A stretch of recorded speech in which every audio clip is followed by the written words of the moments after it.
evening, Bay Club members. I'm here once again with Hal Akins for another Marsh Golf Course update. Hal, here we are the last day of July. We're moving into August. We're kind of getting down to crunch time and not like real pressure on the time, but it's near the end of the grassing and construction project. And that's of course when a lot of your work comes into play as far as getting all the cuts in and making sure all the bare spots get filled in. Tell the members what we're looking forward to here in the next 7, 10, 12 days. Hey, good morning, EJ. Yep, these next few weeks are going to be big for us, obviously. We are coming down the stretch. It's funny that how this has worked out. We're going to sprig our last 9 greens coming Tuesday, and that will actually be about the same timing as we had sprigged our last greens on Bay Island, almost to the day. Yeah, I think it was that Tuesday. Yep, I think it was to the day almost. So that's a great sign, you know, so we're right on track there. Greens should grow in just like we did on Bay Island, so we feel good about that. We have already grassed 4 holes on this 9 that we're working on right now, 7, 8, 14, 15, so those are in place, and so we're growing those in, and that's going well. So we have 5 left. And so we're going to start knocking those off next week. I think we're going to get 2 or 3 grass next week if everything goes well. And then obviously, hopefully the following week or the week after that. So by mid-August, we should be done with the most critical grassing. Yep. You know, we try to get the things done first that take the longest, you know, to go ahead and grow in and get those ready for play. So we'll have a lot of odds and ends, you know, after we get that done. But right now we're on a pretty good pace, so I feel pretty good about where we're at. Yeah, so last year, the last major sprigging day was on August 11th. And we're gonna be pretty darn close to that same time frame on the Marsh Golf Course. And we all know how well Bay Island opened up on November 15th last year. So just really good through all of the pandemic and everything we've seen. Having lost some of the crew members on the construction crew and also on your crew a little bit too, a lot of it to close contact, not necessarily from being sick, to be on time still for a November 15th opening is really fantastic. And I'm looking forward to all the changes. We've just started the member tours on the Marsh Golf Course, and everybody that's been out there has been very complimentary. All the changes have been received very well. It was really cool to see the faces of some of the members. They've seen the videos, and we get in the ground, and of course as we get here on the new 9 where it's still dirt over on those 5 holes, basically they get to see a lot of the golf course construction part of it, and really impressive what everybody's doing. Well, it's funny how quickly that dirt turns to grass though when things start rolling, isn't it? Well, it's actually really true, because 2 days ago we were out on number 9 green at 1 o'clock.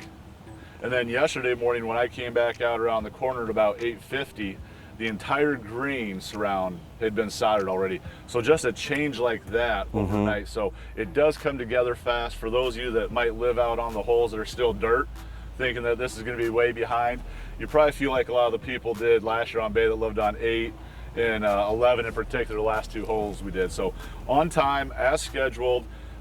Really looking forward to this. Yeah, we're getting really excited, I think. I mean, I know you and I are.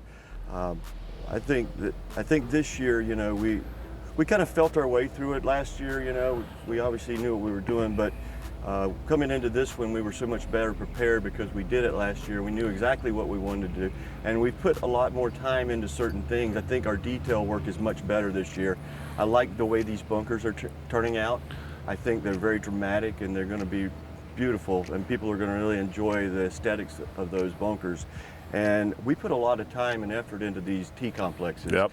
You know, you and I mean, we got out here and we've measured every single one of these tees and made sure they were in the proper location, they were spaced out properly. But not only that, the shaping of them has taken a lot longer this year because we've kind of squared these things up to their targets, and they really turned out fabulous so far. I think people are going to be really excited about stepping up on some of these tee complexes. I think the look of the square / rectangle tee boxes, and they're just perfectly aligned right down at the target point of the fairway, is really going to add to the changes to this golf course. It's going to be really cool. So today we're going to go ahead, we're going to do a flyovers on 7, 8, 14, and 15.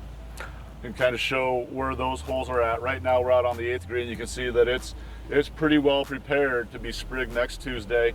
And then following that up, we'll come with some other videos of the other holes. And also the final video, we're really going to highlight those par 3 tees out here that are going to be really cool. Yep, let's go do it. All right, let's take off.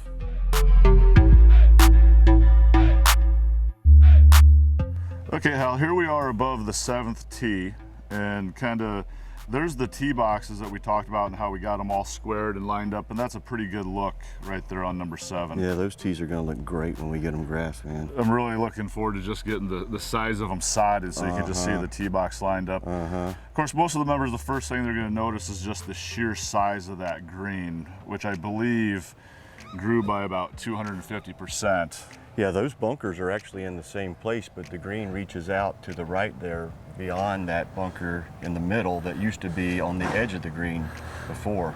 Yeah, so as you look at it, and that green has quite a bit of movement in it, especially going from the middle of that center bunker going down to the right. With a green that's almost 10,000 square feet, you have to put a lot of character into it. Well, you got to make sure that that people have to hit their targets there. I mean, it is such a big green. You want to have various multiple, pinning areas, and then there'll be some transitions between those pinning areas. Yeah, so during the tours, I've told a lot of the members that you might hit a mediocre shot and it might actually catch a swale and go down towards the hole and get closer than what you thought you would have been, but vice versa is also true. You could hit a shot that you think is going to be pretty good, and then it catches the slope and might go down to the right there. So a really cool green complex. It's got a lot of character for a nice short par 3. Definitely a case where you want to be able to hit one side or the other of this green so you're not leaving yourself with a long putt. Okay, great. Let's take it up over number 8.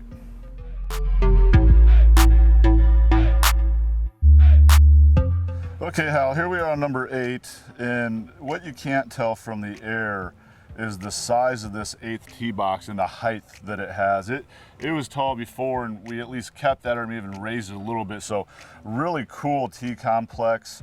The right side there going down the lake, you're gonna go ahead and vegetate that. That's a large flat area, and that's probably what, 12, 15 feet below that tee deck surface. I absolutely love this tee complex.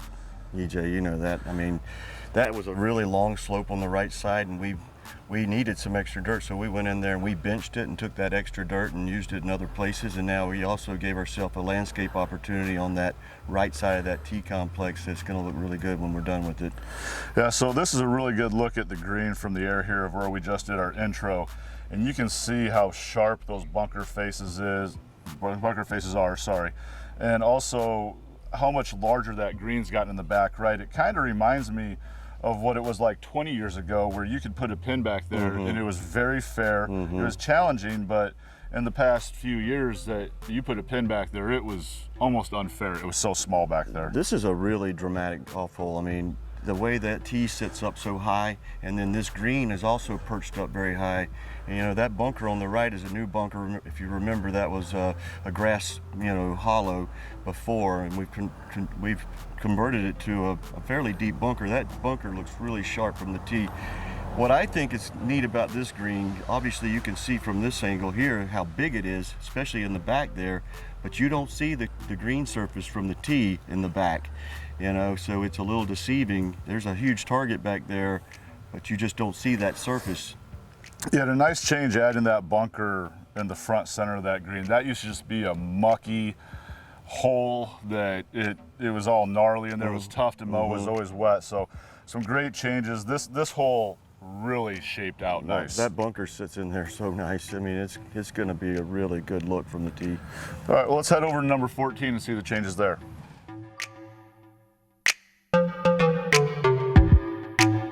Okay, Hal, coming into 14 here, you can see where that fairway has been sprigged. You can see the green surround way out in the distance is already sodded.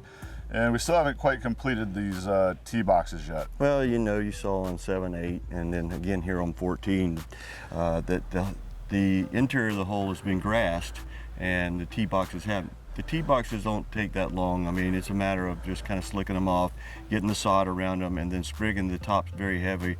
They grow in real fast. What takes the longest amount of time is obviously growing in these fairways, those sprigged areas. So we focus on that because that, is what takes the longest to get ready to play. So we'll be dropping back here pretty soon and knocking out the rest of these tee boxes, as we talked about, in our intro. Yeah, so the fairway bunker on the left is kind of in the same spot, and you can tell out in the distance by the green that the fairway bunker around the green has been moved from the right to the left. And during the construction process, when the architect was out here, he felt that the hole was very unbalanced. Yes. It was just bunker left, and nothing but grass right. So we added a fairway bunker out there that, quite frankly, most golfers aren't going to be able to reach from the tee box they play. And another cool thing about it is it's actually the start of that fairway bunker is beyond the end of the left fairway bunker. Right. Which we did a lot when we had bunkers on both sides. One would end and then the other one would begin, so that you could choose which side of the fairway you would go to based on how far you hit it. Yeah, that fairway kind of weaves around through those two bunkers there. That bunker really looks good from the tee. I'm glad we did that because it breaks up the monotony on that right side. I tell you what I get the most comments about on this hole, that when I've taken a couple people out and showed them, that this green is so unique. It has a little bit of a valley that runs up into the front of it, and then it has a plateau on the right side and one on the left, and the one on the right's a little bit higher than the one on the left. And it's unlike any green that we have out here, maybe even out of all of our 5 golf courses. Yeah, it does. It's got a lot of little small areas where you can put a cup, and it's challenging, but it's still fair. It isn't like a huge slope to get up or get down to the hole location. But this green does have quite a bit of movement in it. It got larger once again. It's another large green, isn't it? And then over to the right, we'll have a little bit of a valley that goes down there that'll be cut to fairway height, once again providing a lot of different options for a chip or a pitch shot. I'm getting really excited about, starting to put, get the cuts in around these greens and tying the shortcut, these surrounds into these green complexes. I think there's going to be some really unique, really neat, surrounds around these greens. And I think one of the things that we have done better this year is that as we're building these green complexes, we're thinking more about how we're going to put these low cuts in around these greens and, where they tie in. Some of them didn't tie in as well as I liked last year. I think this year we really have looked ahead to how we're going to do that, and I think they're going to show really well and going to make the playability around a lot of these greens really, really cool. I'm really looking forward to seeing all the definition with the different cuts in there. Absolutely. All right, well, let's go up and finish today's video over on hole 15.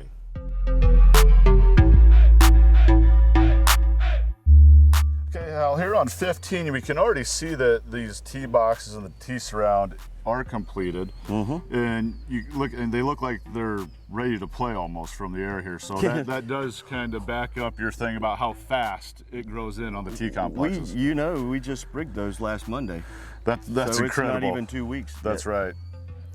So of course, I think most of the members are going to notice the new fairway bunkers out there at the turn of this dog leg. Well, these two fairways on 14 and 15, that last week it was 14 was on Wednesday, 15 was on Friday. Yeah, so you can already see the grass is coming in. Obviously the green areas are where the drains are and the low spots. You got to sod those in so they don't wash out. Well, and we've come in and we have a contractor that comes in and does that, but as we've talked about before, we actually go back and we'll go into these sodded areas and we'll verticut up a bunch more sprigs, and then we'll go out there and we'll actually almost re-sprig these holes to a certain extent, and just to speed up the process. Yeah, we saw a lot of that on our tours the past couple days where the guys were out there throwing sprigs. They were actually pulling the sprigs from the sodded area round number 1, and then we saw them out in areas kind of hitting the lighter spots to make sure they were nice and thick. So did you get a good look at those two fairway bunkers out there? Yeah, we're right there right now. So those fairway bunkers, they're going to really put a lot of definition in this hole. Everybody that we've talked to when we had various committees out, we measured where they were going to be. And once again, those fairway bunkers for most golfers from the tee they play would be one of their best drives. And so if you're a long hitter, you might have to lay back, but that's okay. That's part of the design of the Marsh golf course, is some target golf, but there's a lot of room. That fairway is probably 75 yards wide before you get to those bunkers, so plenty of room There's out there. a lot of space on both sides of those bunkers. Those bunkers really fit in that landform there well, didn't they? I mean, it was already there, the form was, and we just kind of, you know, dug those bunkers right into that side of that face, and they just fit so nice there, don't they? Yeah, that landform was kind of begging for that. Look at the shadows in the faces there. Yeah. So a new wall right there next to the green. And the green comes pretty much right up next to that wall, of course, with a nice large collar around it. Number one, for your maintenance purposes, we learned that on 8 Creek when we had the green go all the way to the wall and it chewed up the green. So yep, we also, got 5 foot there between the green and the wall. That fringe for the golfers also help the golfers slow their golf ball down if they're coming in there a little hot. Bunker really helps define that green and protect a little bit. Really large area that you can come in, bounce the golf ball into if you're coming in from the right side of the fairway. Yeah, there's going to be some really neat approach shots into this green. That's a beautiful green complex, isn't it? Yeah, it's just a beautiful setting. All right, Hal, as always, thanks for coming out this morning. I know you got a lot of things to do, especially since it's going to be about 105 heat index today. I'm really looking forward to our next video. Yeah, me too. 9, 10, 11, 12, and 13, because there's some really, really cool changes out on those holes. I think that those are going to be as good as what we've done so far.